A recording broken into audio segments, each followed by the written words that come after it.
Avec Tobit, nous étions du côté des tribus du Nord, Israël qui avait été déporté en Assyrie.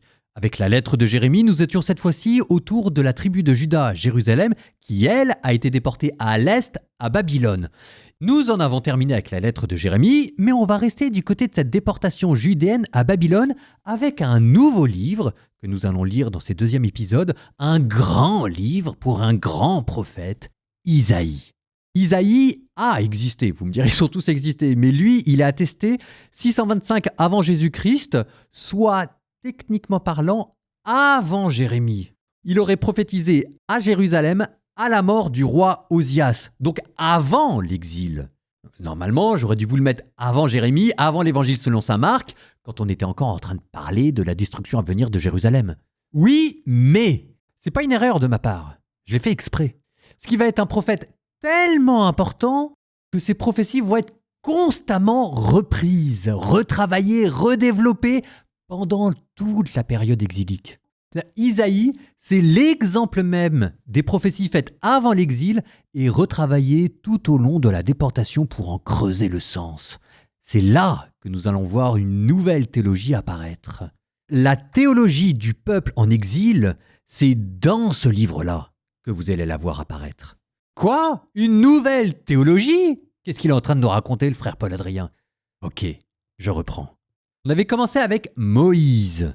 C'était une théologie du peuple, une théologie très politique, le décalogue. Avoir une nation, avoir un territoire, avoir une loi, une constitution. Ensuite, échec de la royauté et pour y répondre, émergence d'une nouvelle théologie, plus prophétique, notamment avec la figure d'Élie. Vous vous souvenez, c'était la théologie du reste, tout détruire pour tout refonder. Bon, ça, maintenant, c'est fait. C'est quoi la suite ?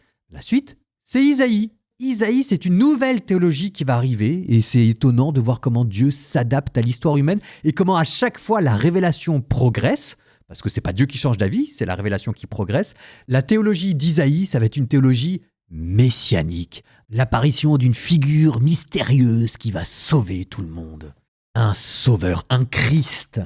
Alors on l'a déjà vu plus ou moins poindre avant avec les petits prophètes, mais c'est quand même vraiment Isaïe qui va en faire une grande théologie, à tel point d'ailleurs que les orthodoxes, en parlant d'Isaïe, parlent du 5e évangile.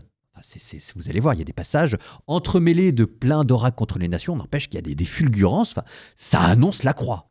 Bon, en attendant, comme à mon habitude, je parle trop. Enfin, c'est important quand même. Vous êtes quand même content que je vous ai parlé de tout ça. Ça permet de bien situer Isaïe dans l'ensemble de la Bible. J'introduis maintenant la lecture du jour. On commence fort. Un prophète reste un prophète. On commence avec Dieu qui engueule tout le monde. Excusez-moi du terme, mais ça vous rappellera aussi ce que c'est qu'un prophète. Cieux, écoutez, terre, prête l'oreille, car le Seigneur a parlé. Est-ce que vous m'autorisez encore à continuer un peu mon introduction ? Je pense que c'est pas mal que je le fasse. Vous savez, les livres prophétiques, c'est très beau, mais comme c'est de la poésie, tout se mélange, tout se ressemble un petit peu. Et j'ai peur que si jamais je vous explique pas la progression, vous soyez perdus dans ces versets qui vont s'enchaîner sans que vous voyez là où on veut en venir. Donc, je continue. Vous me remercierez. Si, je vous jure, vous me remercierez. Ce qu'on va vous dépeindre dans ce premier chapitre, c'est un pays qui ne prend pas au sérieux les conditions de sa propre survie. Le désastre est en train d'arriver, voire il est arrivé, tout s'effondre et pourtant on vous montre une nation spirituellement malade, socialement corrompue et aveugle à sa propre ruine. Vous aurez d'abord le refus d'apprendre, verset 2-3. Des bœufs connaissent leurs propriétaires, les ânes la crèche de leur maître, ce qui d'ailleurs vous donnera le bœuf et l'âne dans la crèche, fin de parenthèse. Mais Israël, lui, ne connaît rien, mon peuple ne comprend pas. Dès le début, ce qu'on vous montre, c'est que les animaux ont plus de bon sens que le peuple.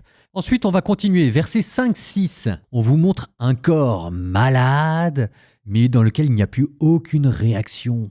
De la plante des pieds jusqu'à la tête, rien n'est en bon état. C'est l'image d'un pays frappé de blessures ouvertes, qui est comme anesthésié par la souffrance, qui ne voit même plus son état, qui devient incapable de soigner. Il saigne, mais il refuse de voir ses blessures, donc il ne soigne pas et il continue de se vider de son sang. Ensuite, on va passer verset 7. Une terre ravagée, mais dans une indifférence totale. Votre pays est dévasté, vos villes sont consumées par le feu. Il y a la guerre, il y a la désolation, il y a la ruine des récoltes. On est en train de progresser, on passe du refus d'apprendre à un corps malade mais sans réaction. Cette fois-ci, on passe à une dureté de cœur qui va culminer dans une hypocrisie religieuse paralysante. Verset 11-15. Que m'importent vos sacrifices sans nombre.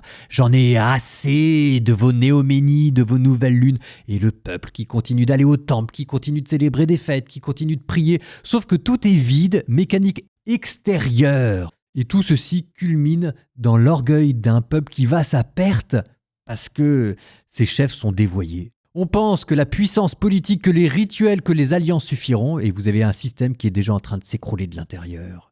Bon, on y va maintenant. Vous êtes prêts? Isaïe, chapitre 1.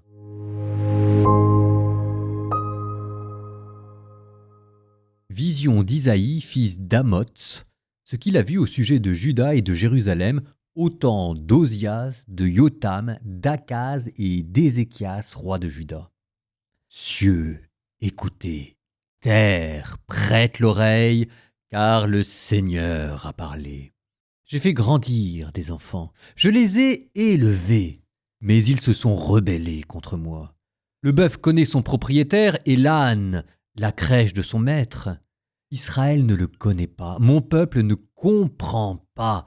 Malheur à vous, nation pécheresse, peuple chargé de fautes, engeance de malfaiteurs, fils pervertis.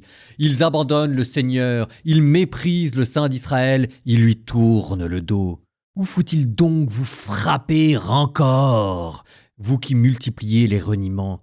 Toute la terre est malade, tout le cœur est atteint, de la plante des pieds jusqu'à la tête, plus rien n'est intact. Partout blessures, contusions, plaies ouvertes qui ne sont ni pansées, ni bandées, ni soignées avec de l'huile. Votre pays n'est que désolation et vos villes sont consumées par le feu. Votre terre, des étrangers la dévorent sous vos yeux. C'est une désolation, comme un désastre venu des étrangers. Ce qui reste de la fille de Sion est comme une hutte dans une vigne, comme un abri dans un potager, comme une ville assiégée. Si le Seigneur de l'univers ne nous avait laissé un petit reste, nous serions comme Sodome, nous ressemblerions à Gomorrhe. Écoutez la parole du Seigneur. Vous qui êtes pareils au chef de Sodome, prêtez l'oreille à l'enseignement de notre Dieu, vous, peuple de Gomorrhe. Que m'importe le nombre de vos sacrifices, dit le Seigneur, les holocaustes de béliers, la graisse des veaux, j'en suis rassasié. Le sang des taureaux, des agneaux et des boucs, je n'y prends pas plaisir. Quand vous venez vous présenter devant ma face, qui vous demande de fouler mes parvis? Cessez d'apporter de vaines offrandes, j'ai horreur de votre encens. Les nouvelles lunes, les sabbats, les assemblées, je n'en peux plus de ces crimes et de ces fêtes. Vos nouvelles lunes et vos solennités, moi, je les déteste. Elles me sont un fardeau. Je suis fatigué de le porter. Quand vous étendez les mains, moi je détourne les yeux. Vous avez beau multiplier les prières, je n'écoute pas. Vos mains sont pleines de sang. Lavez-vous, purifiez-vous. Ôtez de ma vue vos actions mauvaises, cessez de faire le mal, apprenez à faire le bien, recherchez le droit, mettez au pas l'oppresseur, rendez justice à l'orphelin, défendez la cause de la veuve. Venez et discutons, dit le Seigneur. Si vos péchés sont comme l'écarlate, ils deviendront aussi blancs que neige. S'ils sont rouges comme le vermillon, ils deviendront comme de la laine. Si vous consentez à m'obéir, les bonnes choses du pays, vous les mangerez. Mais si vous vous refusez, si vous vous obstinez, c'est l'épée qui vous mangera. Oui, la bouche du Seigneur a parlé. Comment? Elle s'est prostituée, la cité fidèle. Le droit y régnait, la justice l'habitait. Et maintenant ce sont des meurtriers. Ton argent n'est plus que scorie, ton meilleur vin est mêlé d'eau. Tes princes sont des rebelles, complices de voleurs, tous avides de cadeaux, courant les pots de vin. Ils ne rendent pas justice à l'orphelin, la cause de la veuve ne les touche pas. Voilà pourquoi, oracle du Maître et Seigneur de l'univers, force d'Israël, malheur, je prendrai ma revanche sur mes adversaires, je me vengerai de mes ennemis. Je ramènerai ma main sur toi, comme le fait la potasse. J'ôterai tous tes scories, j'enlèverai tous tes déchets. Je rendrai tes juges tels que jadis et tes conseillers comme autrefois. Alors, On t'appellera ville de justice, cité fidèle. Par le droit, Sion sera délivré. Ils le seront par la justice, ceux des siens qui se convertiront. Mais rebelles et pécheurs, ensemble seront brisés. Ceux qui abandonnent le Seigneur périront. Oui, vous aurez honte des térébintes, ces bosquets sacrés que vous chérissez. Vous rougirez des jardins que vous préférez, car vous serez comme un térébinthe au feuillage flétri, comme un jardin sans eau.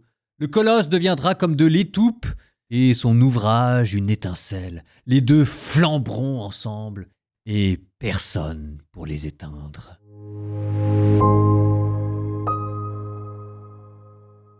Alors, votre premier chapitre d'Isaïe, ça s'est passé comment? Ça vous a plu? On en a 66. Donc là, vous venez d'entendre le premier procès de Dieu contre son peuple.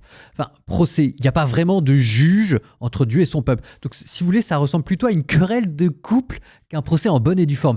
Ce qui fait une petite différence d'ailleurs. Un procès vise la justice, une querelle de couple vise la réconciliation. En tout cas, je croise les doigts, mais j'espère, normalement c'est le but. Alors, la réconciliation ne va pas sans la justice, mais l'espoir d'une réconciliation ajoute quelque chose en plus.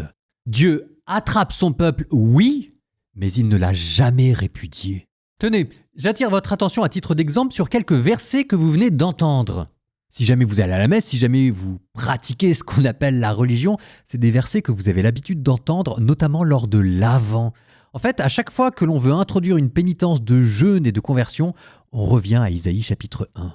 J'attire votre attention là-dessus parce qu'ils sont d'une beauté. Écoutez sur la parole du Seigneur, on est au verset 10. Prêtez l'oreille à l'enseignement de notre Dieu. Donc ça, c'est la Torah, l'enseignement. C'est quoi la nouvelle Torah ? Que m'importe le nombre de vos sacrifices, dit le Seigneur, les holocaustes des béliers, la graisse des taureaux, j'en suis rassasié.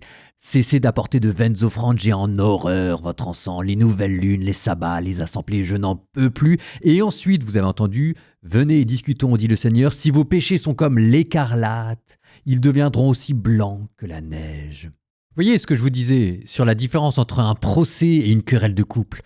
Ben là, on est en plein dedans. Le but, c'est la réconciliation. Nous prions pour nous convertir. Au nom du Père et du Fils et du Saint-Esprit.